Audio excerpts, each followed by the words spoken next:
Good evening, Niner fans. Bang, bang, Niner gang. We have a game on Sunday. Tonight is Friday, and I'm joined with my main man, my man Bash. What's good, man? How you feeling? What up, Raj? I'm feeling great. It's always good. A great time to collab with you. You know, you're one of the coolest, nicest, funnest people to collab with in the 49er content creator community. So when you're pumped up, I'm pumped up, and the energy's there. Let's go. Let's go, man. So good, glad to have you on the show. We're gonna do our Friday night show. We've kind of been doing this regularly now. It's kind of back to back weeks. I was on your show last week. I said let's run it back on my page. I think everybody was happy with the show and everything. So yeah, I'm hyped to be here. I'm hyped for Sunday. I cannot wait. So much to talk about tonight. Obviously the big talk of the night is right. 49ers. They play the Rams. A lot of people are saying this is a trap game because the Browns, there's some issues with them right now. 49ers just came off a dominating performance against the Cowboys, and they're looking to go 6-0. But are you worried that this is like too easy for the 49ers? Is this a trap game? Like every analyst at NFL Network, like everybody is picking the Niners to rout the Browns. Is that concerning to you? Or are you like, hell yeah, as they should be the favorites? What's your take on the 49ers Browns, Bash? Honestly, the only big worry I have about this game is the weather. I'll be honest with you. It's about what, 55% chance of rain from what I hear. And some people were saying it might be a monsoon. I'm not sure how hard it will actually rain down. I'm not necessarily a weather expert, but you know, the only thing I'm really, really worried about when it comes to this Browns team, honestly, there is a bit of a worry, is that they do have a really, really nice defense. And Myles Garrett, of course, one of the fiercest pass rushers in the NFL, got 5.5 sacks right now. He's got a ton of QB hits, I believe like 13 hits on the quarterback.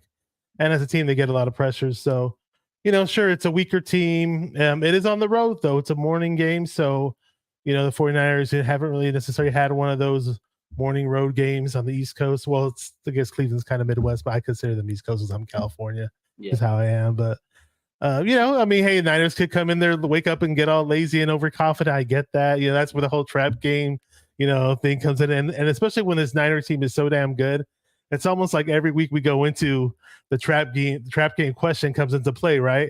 Because every team is just on paper just seems so much weaker than us, unless we're going to play one of the top dogs out there. We thought the Cowboys were supposed to be a top dog, right? But it's going to be a lot of fun, though, even though it's the excitement for this game obviously isn't what we had going into the Cowboy game. We know that, right? It's the Browns, but the 49ers shouldn't take them too lightly either, even though we are playing a third or second string quarterback in PJ. Yeah, no, I mean, at the end of the day, like they say, any given Sunday, like you can't take the Browns team lightly. But I just think that this Niners team, man, they're not taking any team lightly. They know what's at stake. They know every week they need to focus. Every week I've listened to all the press conferences and all the locker room talk and all the interviews they've had, and they're all just saying, hey, we got to get that number one seed. We need to be focused. We need to go out there and handle our business. Like they're not messing around. Like I was listening to Sherman and Kyle Juszczyk, Richard Sherman podcast, and Kyle, that's what Kyle said. He goes, hey, every week is another task, and we have to deliver like it's a must-win game. And he says, hey, we know that we need to get that number one seed. He goes, that's something that we didn't have in these last couple of years, and we need to be at home again with the fans for these playoff games. That's what they're doing, man. They're trying to make sure that they're at top of the NFC when it's all said and done. So yeah, I don't think this is going to be a trap game for the 49ers. I think they're focused. Now I do think that there are going to be some factors that they have to overcome, and like you mentioned, early game, you're a little tired, you travel. They just traveled to Cleveland. They just traveled to the land, from the West Coast. It is a little, a little jet lag, a little adjustment in the time zone. It's early. Got to get some extra coffee in the morning, whatever you got to do to get, waking up. Because we're used to playing those games at 1 o'clock our time, not 1 o'clock their time. It's a little early. So sometimes you come out a little sluggish on those East Coast games, like you said. But I just really think that this team is just too strong for Cleveland. But real quick, shout out to the chat. I see everybody out there. So many people in the chat tonight. What's up, man? What's up to everybody out there? We love you. We see you. Appreciate all the good conversation in the chat. Shout out to all the people from Bash's page, my page. Make sure you guys are smashing that like button. We love you, and we always love the support. Now, you said something too, Bash, about the Cleveland. They got a lot of injuries. So let's talk about that. And that's something that's really going to be a factor for Cleveland. They're coming off a bye. We know they don't have Nick Chubb. Deshaun Watson was ruled out. Like you said, PJ Walker's going to be playing quarterback. He's a veteran. I don't know what to expect out of him. He's a mobile guy. So another tune-up for the 49ers defense with the mobile guys. And then they got their offensive guard. He's an all-pro guard.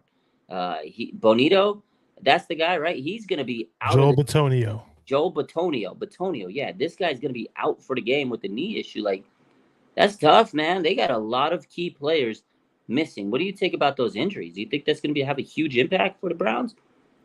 Yeah, you think it would. I mean, I was hearing that Nick Chubb was arguably the best running back in the NFL. And I believe week 1, my friend was calling me when the Cleveland Browns were playing the Steelers, and I wasn't at the house yet. And he just like called me watching the game. He's like, "Wow, you got to watch this guy, Nick Chubb, man. This guy's a beast." I'm really. I keep hearing he's so damn good. But I never actually, because I don't necessarily watch Browns games, right? No offense against the Browns, but this dude was just telling me how great Nick Chubb looked. I was like, you know what? When I get home, I'll check out the game and see how he is, see how he runs, because I'm more of an old school football fan. When I came in to watching football, the running backs got all the shine. It wasn't the big time passing league it is now. So I love watching running backs in general, and it was. Ironically, right before I got home, the guy called me and said, "Oh, Nick Chubb looks like he's out for the season." So it was a sad day for Cleveland Browns fans. I just think for the NFL in general, you just want to see the best players out there. You don't want to see players get hurt. It just weakens the league, in my opinion. It weakens the product. So it was a huge blow to the Cleveland Browns. I mean, I know Kareem Hunt just came back, and they do have the other running back. His name totally escapes my mind. I had it written down somewhere, but Jerome Ford. Jerome Ford, there you go. Yeah, he's played a limited duty. He hasn't really shown too much, and they lost their All-Pro guard, like you mentioned. They don't have the quarterback. They're offensively, it's not, and they haven't been too productive in general. Just statistically, this Cleveland Browns team just really hasn't really been putting up the points much. It's mainly the defense. Now they are a 2-2 team, but yeah, I mean they do have a lot of injuries, but again, we don't want to see what happened in Atlanta, right? Remember last year in Atlanta, we thought we were playing a weaker team, and we got our butts kicked, so it wasn't fun. And that is a good point there, because last year, and not just last year, the last several years, the 49ers, they usually play down to their opponents. Like the Falcons game's a perfect example. I thought the Niners were going to go out there and just crush them, just absolutely crush them. And they should have. But that night, who's the quarterback? The name's escaping me. He's oh my God, I can't think of his name. I know exactly who you're thinking of too. Why can't I think of his name right now off the top of my head? Oh my God, he was a former Oregon Duck. Why can't I think? Somebody will say it in the chat. How can I not think about his name? Mariota. Sorry, it was no, not Mariota. Marcus Mariota. Yeah, it was Marcus Mariota, right? Marcus Mariota. Yeah. Okay. This man came out looking like Steve Young. Yeah, it was Mariota. This man came out looking like Steve Young, running like Michael Vick. Like, I was like, what is going on? He was just dominating us. So any given Sunday, Bash. But I don't know. I think the odds are kind of against the Browns. Although, like you said, it is going to be a poor weather game, most likely. That's what I'm hearing. And they do have a strong defense. So the 49ers, I think this is going to be a tougher opponent than the Cowboys, which is crazy because everybody thought the Cowboys were this elite team. But I think the Browns defense is probably better than the Cowboys defense. With Myles Garrett is an absolute superstar. Like, this guy is scary. You said it, 5.5 sacks. The pressures are up there. This is the one matchup that I'm like, okay, he might be able to shift the tide a little bit for Cleveland and keep them close a little bit. But again, 4 quarters against the 49ers. The 49ers just wear you down. They wear you out. They're physical. And it's going to be a running game. If it's going to be ugly conditions, the 49ers should be a heavily favored because you can just run CMC and Jordan Mason down their throat, Debo, and everybody like that, And then we got to talk about Brock, which we'll get to in a minute. But at the end of the day, man, I think the 49ers are too physical. And in a game like this, if it's going to be a defensive battle, the turnovers are going to be the key. And I think the 49ers, they're just better at creating turnovers. They're number 1 in interceptions, where the Browns are the last team in interceptions. So as good as the Browns defense is, they're just not opportunistic as the 49ers. And I think that is where the difference is going to be. So again, 49ers defense they haven't even hit their peak. Last week, I think we saw just how good. I was like, wow, Fred Warner at the top of his game. Bosa was starting to kind of hit a stride. And there's a guy we haven't even talked about yet, Randy Gregory. He's going to make his debut this Sunday. I'm excited about him. He may not play too much, but he's going to be there. And now we have another weapon on defense. What do you think about Randy Gregory, Bash? Randy Gregory, it's funny because a few friends of mine were hitting me up saying, oh, it looks like he's going to be released by the Denver Broncos. Should the 49ers go after him? And I was like, I don't know. I'm not too sure. And, and I researched him a bit, and he's got his two best seasons. He had 6 sacks apiece in those two best seasons. And I wasn't really too sure how good he really was. I heard he was supposed to be like a first rounder, and he got picked up in the second round. He's had suspensions. He's had injuries. He hasn't really played up to par, but I talked to some actual Broncos fans, and some of them were telling me when Nick Chubb was there. Sorry, not Nick Chubb, Bradley Chubb, another Chubb in the league. Mm-hmm. When Bradley Chubb was playing on the opposite side as defensive end, they thought Randy Gregory was arguably the second best player on that defense at the time. So I was like, okay, so maybe it's something where he was playing in a weak situation. We know Denver has a fire sale going on. We know they're not doing much. We believe they just released Frank Clark, right? Yeah, another guy. Yeah, they just did. So maybe he's going to be a bit more motivated in the 49ers system with that locker room, with, the push. The 49ers are actually prime and ready. We're ready to make a big run this year. I don't want to say too much, but, it's just a totally different scenario. So that obviously that could excitement. And lo and behold, I saw him in practice next to Bosa, next to Warner, and Bosa's, you have like a potential Hall of Fame player giving you pointers and telling you what to do and coaching you up, and that should excite him alone. And hopefully, if we pan out on that, our defense will be crazy. If we get that player to pan out. And I think it just his presence, if him actually being there, being productive, we might finally get more out of Clelin Feller. We might finally get more out of the other guy from Drake Jackson, that is. So maybe something out of those two guys too, because those guys, Drake Jackson, what was it, 3 sacks in week 1? We haven't seen much from him other than a batted pass. So that's about it. So. No, and I think that too, because you're going to take some pressure off of those guys, because there's a lot of pressure on them. Because again, they lost Menahu, they lost Jordan Willis, they lost Samson Ebicam. And in the offseason, I was saying, like, we have to be able to replace that production. Even though they weren't like, oh my God, top tier, all pro guys, Pro Bowl guys, they were still guys that were being productive. And we lost all that. And Drake Jackson, like I said, one game was like, oh my God, he's arrived. Where's he been since, right? There's a lot of pressure on him. Clelin Ferrell, he's just a rotationary guy.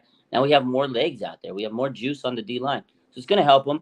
Like you said, I think he's going to be motivated to play for this team. It's not even about money. The Niners are, paying the vet minimum. Broncos paid his salary. They gave him a big contract when they signed him. So they had high expectations. This guy has a lot of talent, a lot of potential. Just never hit his full stride. But the 49ers have Chris Kasurek. We all know how great Chris Kasurek is as a D-line coach. So if anybody can get the most out of someone, it's this guy. He's made a living of getting other guys their living, right? Getting paid, right? Arden Key, Kerry Hyder, Charles Menahu, Samson Ebicam. These guys got paid so much money for one season with Chris Kasurek. They were never amounted to anything. Like I hate to say it, but they never did anything until Chris Kasurek got his hands on them and made him relevant. So I think he could do the same thing with Randy Gregory. Now, again, I'm not expecting like a all-pro type season from him, but if he can get 6 sacks, that's huge, because Charles Menahu, Samson Ebicam, those types of guys were getting 5 and 6 sacks, and that's what the 49ers are missing. They're getting a lot of pressures, but they're not finishing the job. If you got another guy in there, they might be able to finish the job with even more, fresh legs in there. So I think it'll be a nice boost to this D-line. And again, they didn't really have to do much to get him. So I think it's a high reward, low risk type signing. And I'm excited about it. So I think he'll be fun to add to this team. Now, I don't know how much he's going to do this week. It's his first week with the team. He just started practicing, but it's nice. And he's a veteran. You need to have veterans in this clubhouse. You need a good mix. And I feel like the 49ers have a good mix. His defense is only getting better, man. And, one thing about Steve Wilkes, he's been pretty aggressive. He's been throwing the blitzes. You see Fred Warner in the blitz. So I think this defense is starting to peak. Like, everybody's talking about how good the Browns defense is. 49ers defense is still the best in the league, and I think they're getting better, and they're going to showcase that this weekend. P.J. Walker, without their offensive guard, it's going to be a scary day for the Cleveland Browns. So I really think 49ers are going to crush Cleveland defensively. Now, the other guy that we have to talk about, a lot of people in the chat are talking about it. None says Aaron Rodgers said today that Purdy may have a lot of weapons, but at the end of the day, there's only one guy pulling the trigger, and that's Brock Purdy. Now, that's a great take, and we all can kind of see that Purdy's starting to get better. He's He's so confident out there. We all know how poised he is. But the other guy today, I'm sure you saw it on First Take today. Shannon Sharp basically said he still doesn't want to give Purdy his flowers. He said, I mean, he's good, he's doing well, he's executing, but he says he's not elite and he's a system quarterback. Like I don't care if he didn't say he's not elite, like he's not elite, because yeah, Brock Purdy's probably still not elite. He still hasn't played a full season, but Shannon Sharp still is standing on the fact that he thinks Brock Purdy is a system quarterback. What do you think about that? Yeah, I mean, I think Purdy's doing an excellent job this year. They can say system quarterback all they want, and I'm not trying to downplay anything Mahomes does, but doesn't Mahomes play in a pretty good system? Don't people hype up Andy Reid schemes and all that?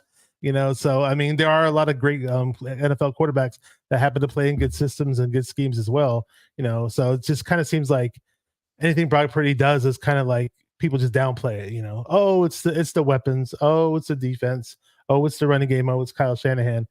I see him do a lot of things that there's a lot of other quarterbacks that we can insert this offense and they won't do the same thing. We saw it with Jimmy, and we saw we saw how it was with Jimmy with and he had CMC back there. Now CMC, when he was there, Jimmy was playing a bit better, but it still isn't as good as what we see right now with a Purdy. I mean, last year when I saw Purdy, honestly, I was like, okay, he's stepping right in there. And a lot of times the backup quarterback will step in, like especially their first game, right?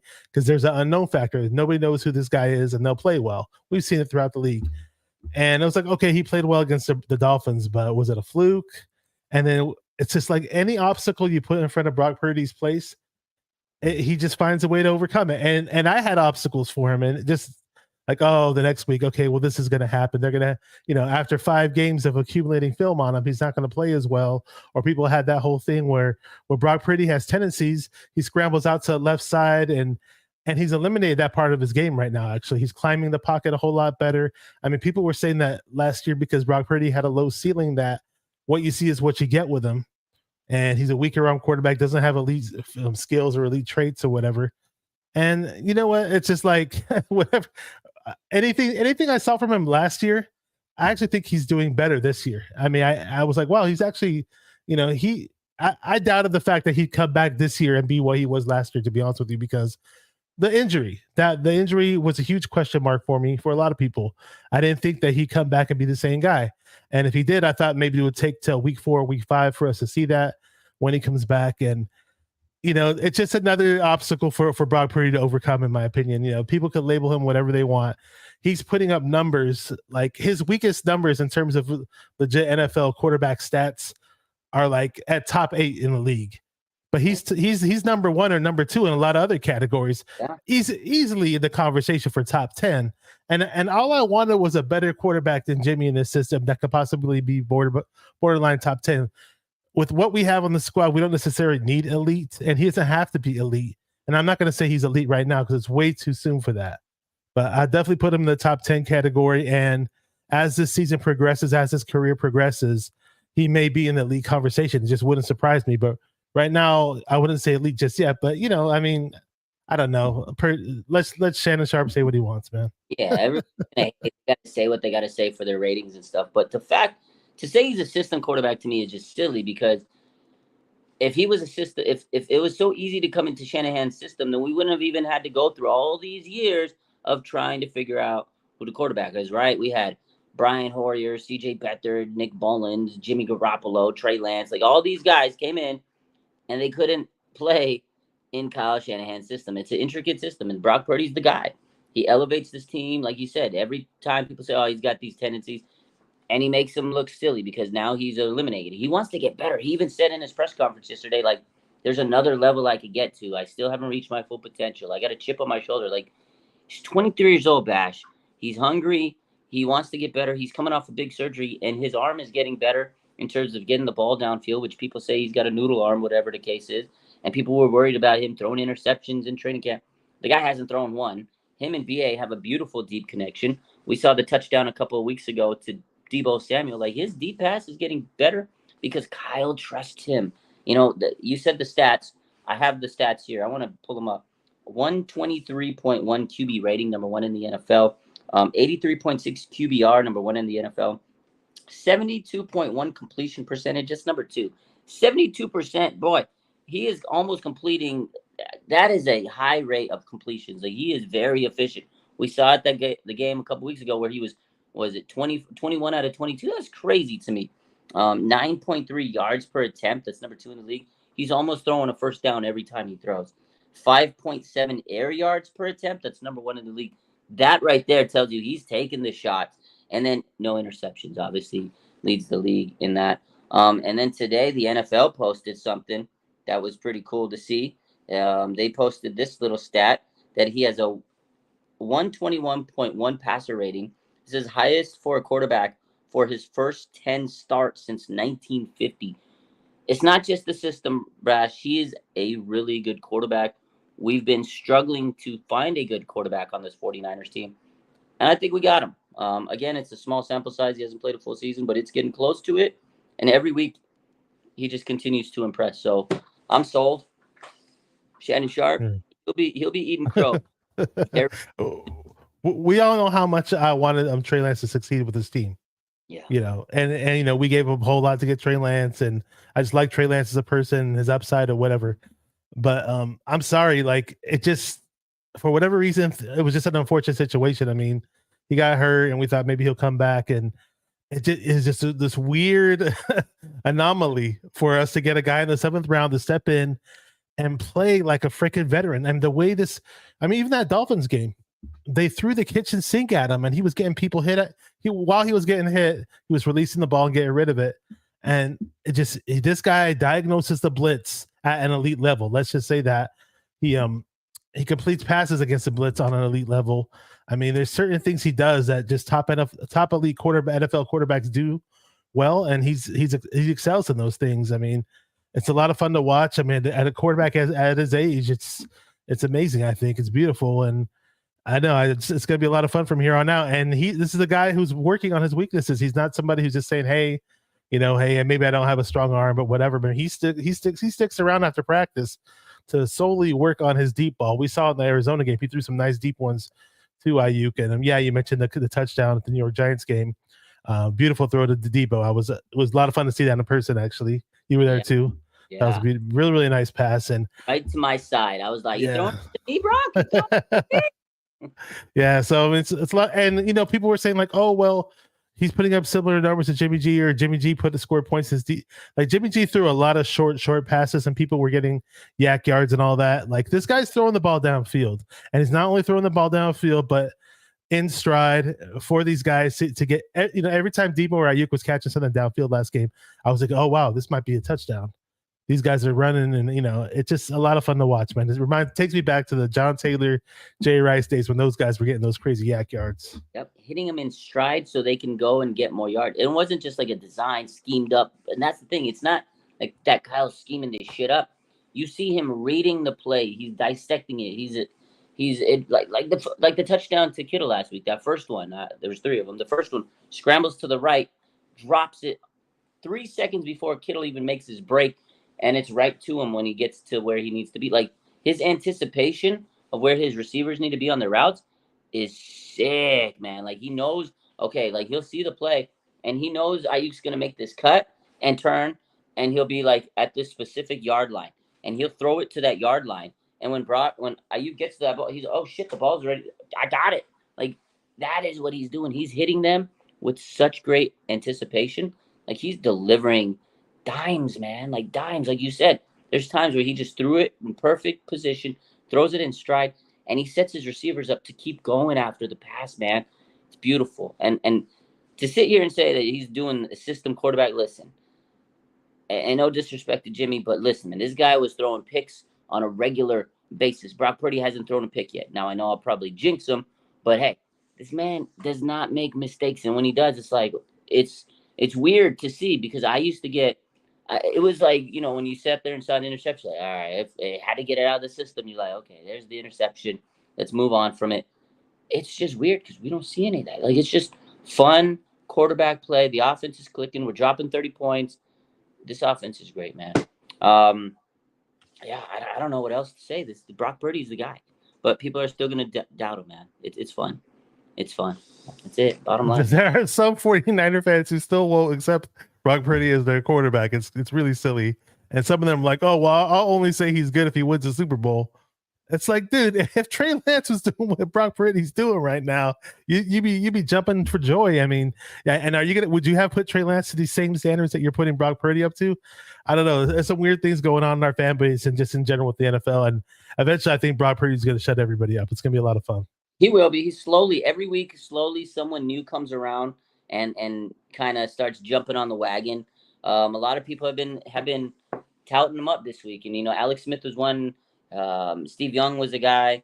Kurt Benkert, he's been on the train. And these guys are saying like, and a lot of them make the same point. They said if he was 6'4", 240, 250, he looked like a quarterback, like an elite guy with a 70-yard ability to throw 70 yards. People would say a whole different thing. Like these guys are saying that. Alex Smith said that. Steve Young said that. Kurt Benkert saying that. And I think people are saying just because he doesn't look like a elite quarterback doesn't mean he's not going to be an elite quarterback. And that's the thing. He doesn't look like it to people, so they just don't see him as that. They don't picture him as a top quarterback. But now, every week, someone eats crow, and it is amazing to see, man. He's just coming around the corner, and people are going to realize that, hey, eventually we have to just give this man his flowers. It's going to take some time, but I think every week, the more he does, I mean, Dallas was a statement game. If he continues to have games like that, you can't argue with the guy. He's putting up the numbers. The film doesn't lie. Those people that are doubting now, they'll come around the corner. Shout out to the chat real quick. What up, chat? Staying tonight. Appreciate y'all. Make sure you hit that like button for Bash, for myself. Love the chat. Everybody's up going crazy. I think the Niner fans are just spoiled this year. We have such a good team, man. It's such a good vibe. It's 5-0 right now, but again, it's just a different vibe this season. It's special.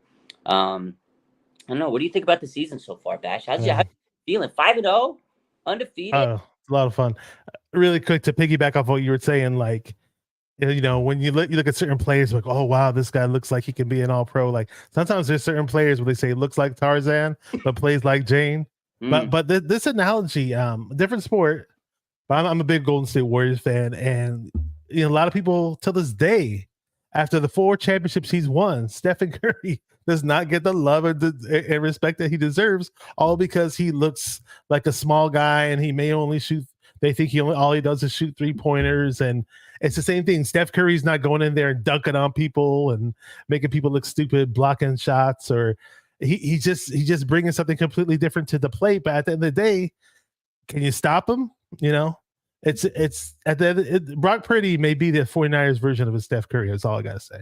That's a good. I like that. I love Steph, man. Steph's the guy. He's a lethal shooter. Like they're playing Lakers right now, so yeah, no, I have that in the Colorado game going back and forth. But cool. Steph is the man. Like, listen, man, he's by far and away the best shooter I've ever seen in the NFL. Like, he changed the game. Everybody wants to be like Steph, shooting the threes. And you're right. It's not like he was out there dunking on folks and hitting them cross, ankle breakers and stuff. But he has good handles. But he's not like an AI guy who's going to cross you up. But he's just going to sit there and just shoot a 3 over your face, and you can't stop him. Brock Purdy's going to go out there and do his thing, and they can't stop him. And then people hate it because they don't want to give him his respect. But he goes out there. He doesn't look elite. He looks like a small guy. Looks like a high schooler. But, man, he makes you look silly. And I think people are just embarrassed because they're like, oh, he doesn't look like the prototype. But he is that guy. And I just love him, man. I love his swagger after a touchdown, his celebrations, although he needs to stop the juice celly.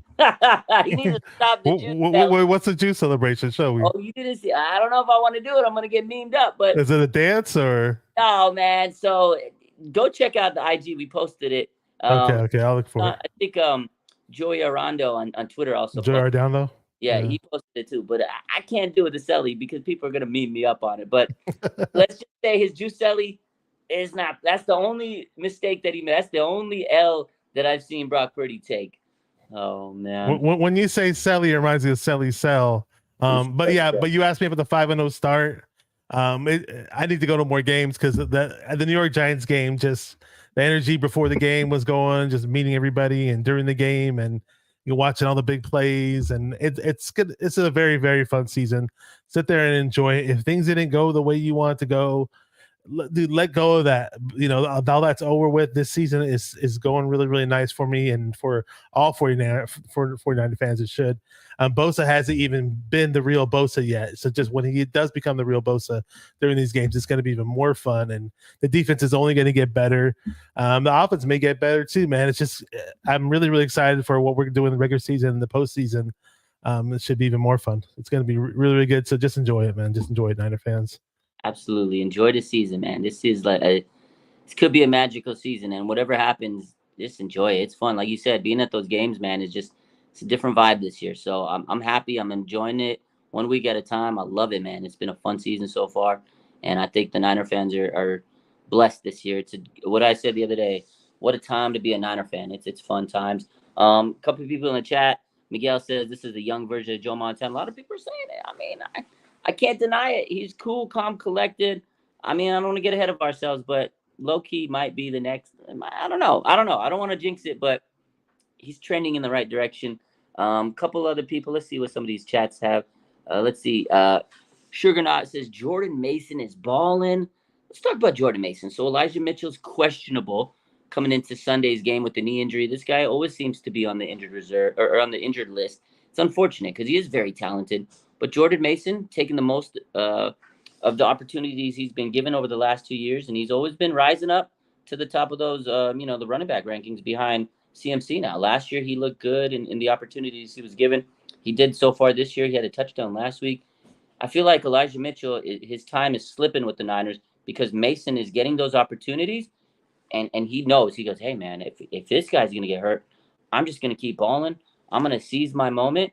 And he's running back too, in my opinion, right now. But what do you think? Jordan Mason, man, do you think by the end of the season, he's definitely going to be the right-hand man behind CMC, going to let him take some rests here and there? What's your He's definitely knocking down the door for that position. Really quick, speaking of running backs, I did see that celebration on your Instagram. I don't know what that celebration's about, but they need to come up with a new TD celebration for Juice. That doesn't make sense to me at all.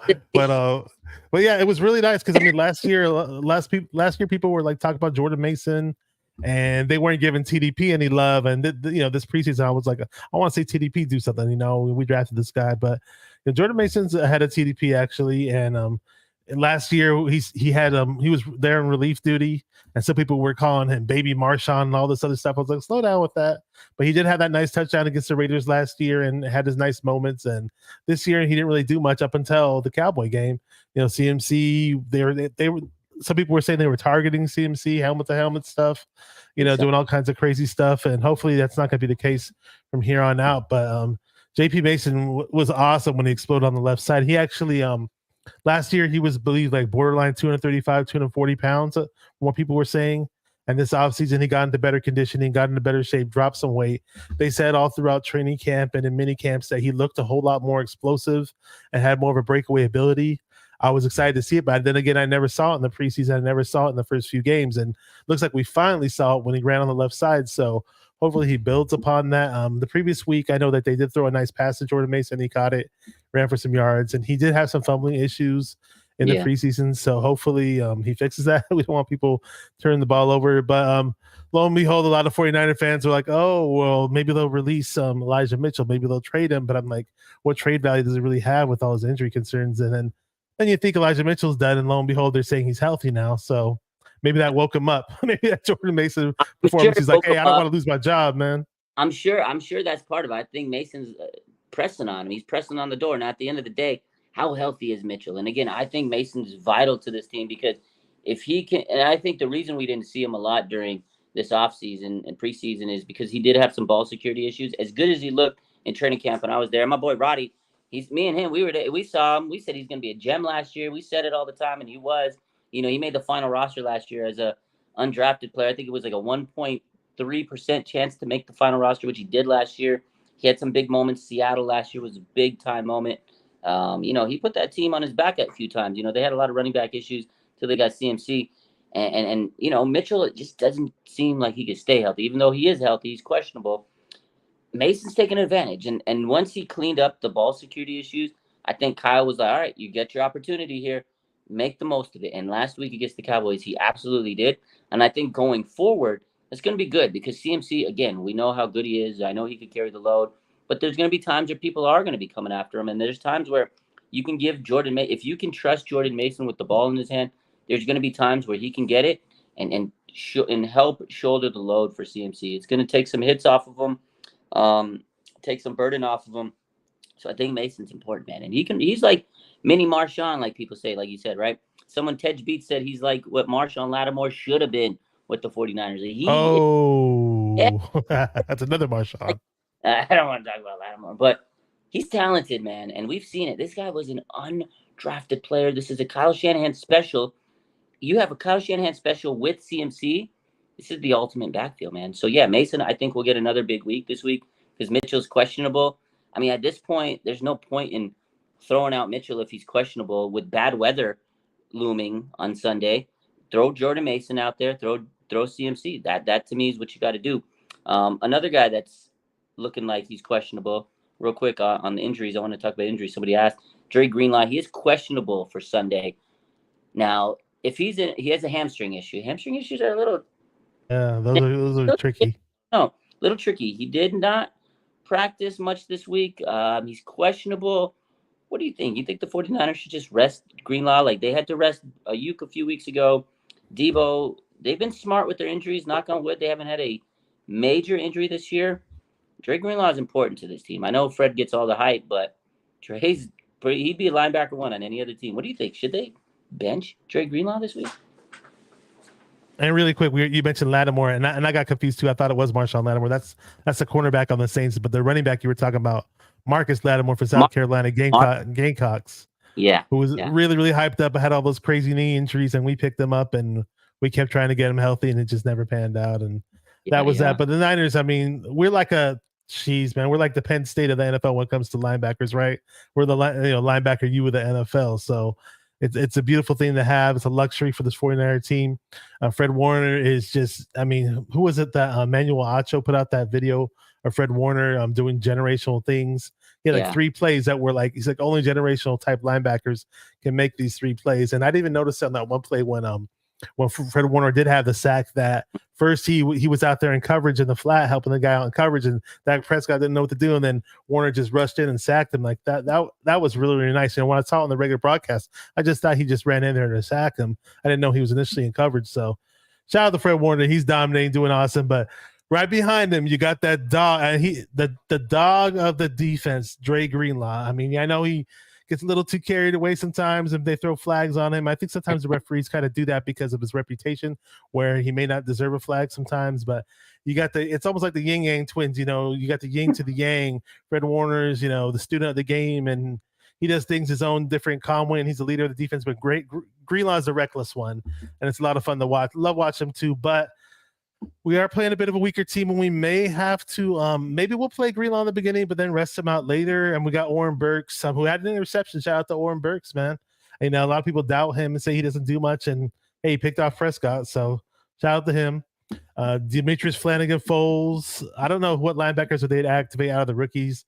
Jalen Graham or D Winters. Not sure if they've ever been activated this year, but I wouldn't mind if Greenlaw sat out. As much as I love watching him play. Just because if you ever had a hamstring injury, everybody knows that it's one of those injuries where you think you're okay after a couple of days, and then you pop it again, and it's like another week of a bad hamstring. So little iffy. Let me just say what's up to some people in the chat though. We got Terradome, Red Jet Shell, 49ers Throwback had a question for me about Micah Parsons. Something about what I thought of what he said or something. I just think long story short, he's like laughed out, cried later or something. Yeah. Like you're the one crying, bro. So. And then he's like, oh, it's personal now. Debo Samuel told this one female reporter it's been personal. They've been talking all that smack. They're acting like they were innocent this whole time. So that's my 2 cents. Yeah, Michael Parsons gonna go cry somewhere else. So. Yeah, he was crying all week, man. He's on a podcast. He was Twitch streaming. He was playing Madden. All he did was talk. And after a loss, he didn't say anything about his quarterback. Like he's the one crying. 49ers whooped him. He was sad about the shirt. It was paying homage. He doesn't even understand the history of the rivalry. He said now it's personal. If it wasn't personal before, you obviously weren't taking this game seriously, Micah. And today we found out that Kittle got fined like over $13,000 for the shirt. That's stupid, man. That's ridiculous, man. Stupid. But hey, man, Kittle said 100% he'd do it again. if fine was worth it, man, that's Kittle standing on business. I love that for Kittle. Like the fact that he said, you know what, I'd do it again. That is legit right there. Like Kittle, he knows the rivalry. He knew how big this game was, and man, 3 touchdowns, and then he do the F Dallas shirt. That was a moment. Like that is going down in the books of this rivalry. Like that is historical, iconic, legend. Kittle's always going to remember in 20 years when I'm talking to my grandkids and I'm like, man, I remember when George Kittle pulled his shirt out and he said F Dallas and he said stand on business, I'll do it again. I'm gonna be telling that story in 20 years, Bash. I love it, man. Absolutely. Parsons got washed out on that game. He did nothing except cry. I love it. I love it. The fine, like Kittle says, worth it. Hey, man, to Kittle, 13K is not that much. To me and you, 13K is a lot of money. Oh, hell no. Hey, last week we were talking about the rivalry, remember? Because some people were saying that this no longer may be a 49ers Dallas rivalry. After we stomped them, after the crying that they did, definitely think it's still a rivalry. Always been a rivalry with the fans, but sure it's with the players. But at the end of the day, man, Niners had the upper hand, and hey, they want to play. They want to play us again. All I gotta say is get stepping. Get to stepping. That's right. Shout out to my boy Aaron, 49ers first takes. Let's What up, go. Aaron? What's good, Aaron? Shout out to everybody in the chat. Yeah, man. Let's put some respect on the chat. You guys are hyped up tonight. I love it. Yeah, a lot of people in chat, man. A lot of love people. you guys. We love it. So as we get to this game now, we haven't made our predictions. So let's get to it. Cleveland 49ers. We've talked about all the injuries. The 49ers should be able to dominate because of their injuries on the O-line for the Browns. Hargrave, Armstead, Bosa, they should probably have a clinic. But what do you think? I want you to pick some players that are going to stand out because every week it seems like somebody new standing out for the 49ers, like there's 3 touchdown guy every week it seems or somebody that has like a monster game because you can't limit all these weapons. You might be able to limit Ayuk one week, here comes Debo. You might be able to limit Kittle, here comes CMC. You might be able to limit CMC, here comes Kittle. Who's stepping up on the offense? What are your predictions? And then defense. Who's going to be the star of the defense? And then give me your score prediction. What do you think, my man? It's a lot of my play, but hey, I'm here, man. That's what we're here for. Okay, so the Cleveland defense, they actually guard wide receivers very, very well. They do. They're holding wide receivers to a 61.9 pass rating, and overall their overall pass defense, their pass rating 75.7. They got Emerson on one cornerback, Denzel Ward, safety Grant Delpit, who's covering excellent this year. But the one weakness in terms of the passing game against Cleveland is tight ends. They gave up a 135.7 rate to tight ends, which is almost last in the league, second to last. And we all know who Kittle is, right? So I'm expecting Kittle to ball out once again. Not saying 3 touchdowns, but I'm going to see Kittle as a major factor in this game. And we all know Kittle can block his ass off as well. There's so many games earlier in this year. People like, oh, Kittle didn't do nothing. Kittle didn't do nothing. But then you watch the film and Kittle's just dominating in the run game, just blocking. So I expect, Julius, there you go, says Bosa's homecoming to Ohio. On defense, I do expect to see something from Bosa, and I didn't even think about the Ohio thing, man. Yeah. I think Bosa's primed and ready for a breakout game, so it'd be nice to see what Bosa can do. And I think Hufanga's due for another INT. I was hoping to see when it gets Dallas. I'm actually the Tayshaun Gibson got the INT. I'd like to see Hufanga get another one though. And predictions, I know it's good. It might be raining, but we're playing against like their second string QB, and I don't know, man. I know people fear that it might be a trap game. We're playing tough defense, but I'm gonna go with the final score, 35-13. Niners. 35-13. I like it. So I like that stat you threw out there that the tight end is a point of weakness for the Browns. That could definitely bode well for George Kittle. I think this is going to be a run-heavy game for the 49ers because it is, early game, tough defense. They do, like you said, have a good pass defense. They're very good. They're a solid team. You got Myles Garrett, solid guy. You got to run the ball. You got to be able to establish the run game first before anything and establish the play action to open everything up. I think this is going to be a CMC game. 2 touchdowns for Christian McCaffrey at least. I think he goes wild. I think he runs all over Cleveland. And then it'll open things up. I think Brandon Ayuk or Debo or somebody might have it. Maybe Kittle, like you said, because they can't guard a tight end. I expect the 49ers to start run heavy and CMC CMC. Maybe a little Mason here, maybe a little Mason there, but it's going to be a CMC game in my eyes. I got him going buck wild against the Browns.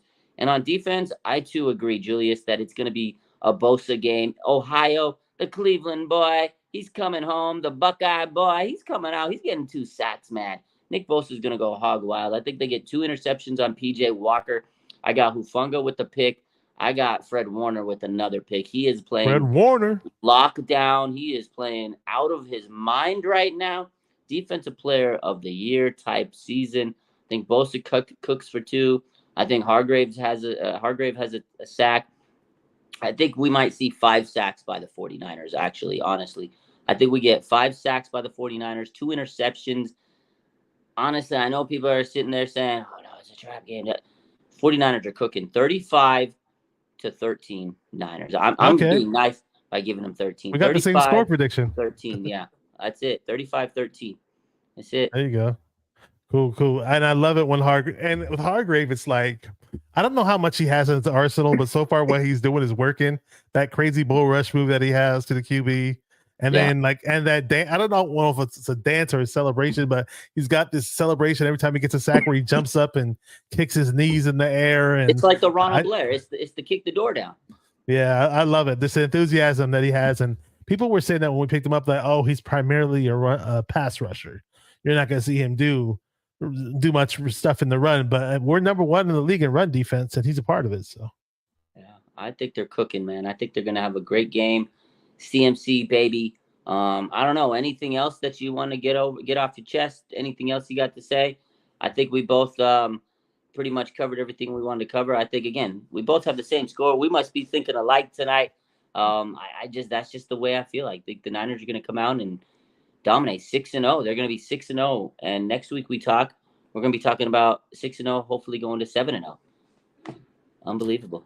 Yeah. I mean, what we can talk about is people keep making rumors that we might be making a move. I know we brought it up. Did we bring it up last week? I think we may have.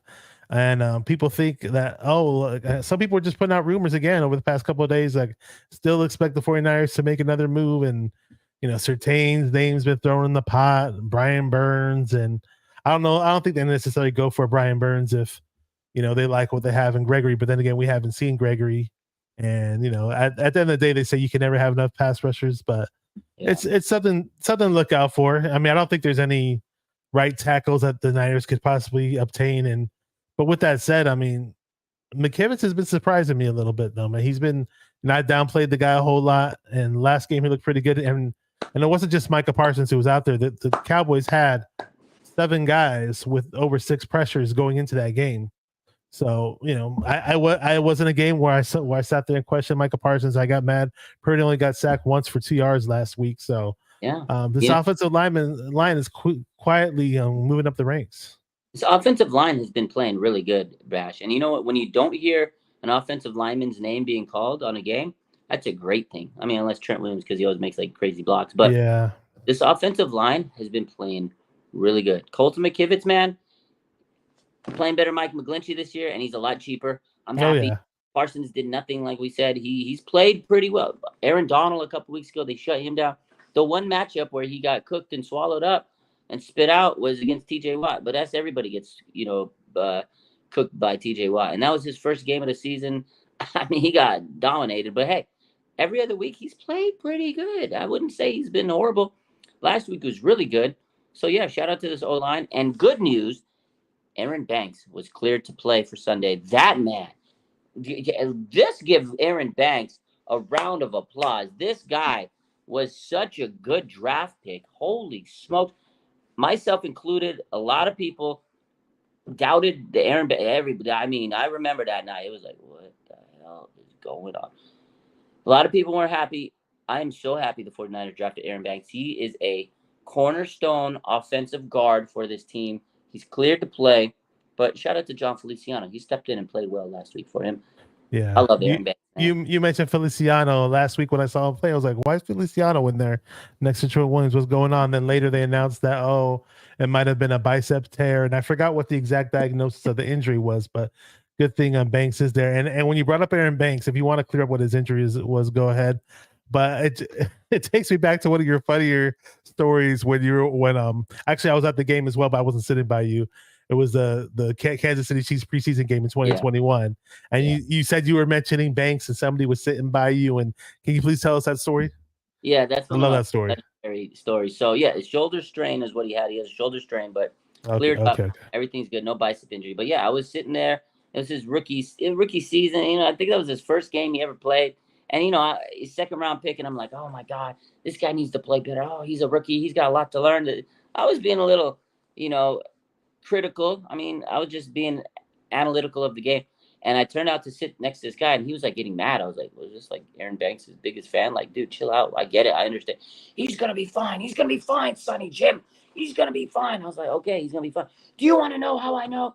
I raised him. That's my son. I was like, "Oh, damn." I was talking trash about Aaron Banks sitting next to his father. Oh, lo and behold, I was so embarrassed after the guy's like, "Oh yeah, he'll be good." He just got to get in that. I try to be like nice after. It was just like no. He was like looked at me like he's gonna be fine. He's gonna be fine. I now I eat crow every time I talk about Aaron Banks because he's so good. Oh, And his dad just looked at me like you son of a bitch, and I was like, oh shit. I wish I was there for that. It sounds so funny. It was an embarrassing Yeah. moment I because like Banks's college film when we drafted him initially. Some people didn't like the pick right off the bat. But right off the bat, I was like, okay, this guy might be able to work for us. And I know rookie year, Kyle Shanahan does that weird thing with rookies where he either he benches them or he redshirts them. You think, why are they redshirting players in the NFL? Where it's not like an amateur thing where they're not paying them in college. Like we're paying these guys money. Well, what are we doing? But whatever they did, it worked. They got his body right, and they got him right to because this is a mobile type offensive line system, and I'm the type of guy who wants those big road graders in on this team, regardless of where they came from, regardless of what system they're in. But Shanahan's very peculiar about that. If you're a big road grader guy, you better move, and if you can't move, you better drop some weight. So they yeah, did that and with Banks, and so far it's working. he did. I mean, that first season, he looked big. He looked clunky. He got hurt. And again, they also had Lakin Tomlinson. So I think it was more of they knew this was the guy to replace Lakin.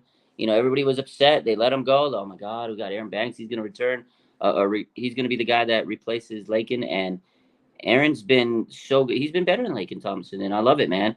This guy's been so good. And you know what? That you're right. Last year, or the year before entering that season last year, his first season he played, he chiseled himself. Like he shed a lot of weight, and I think you're right. It allowed him to move a lot more on the line, a little bit more freely because he was a bulldozer coming in on the line, and that was kind of a guy, a type of player that Kyle didn't usually have on the line. He likes those finesse guys that can run in the zone scheme.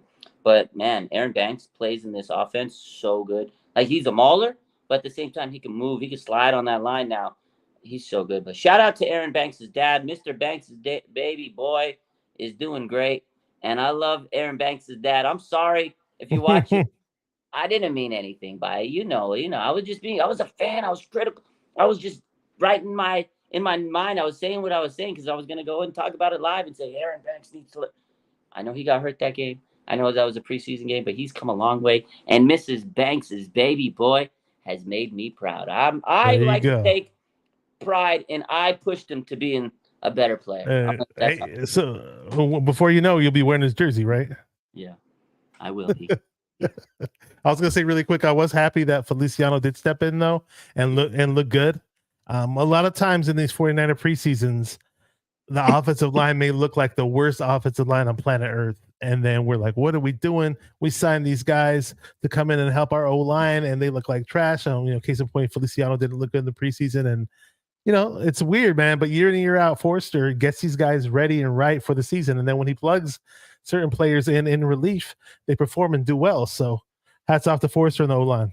Yeah, trust the system, ladies and gentlemen, because preseason, off-season, training camp, it's all to prepare for these moments, to train and get ready. Yeah, you know what?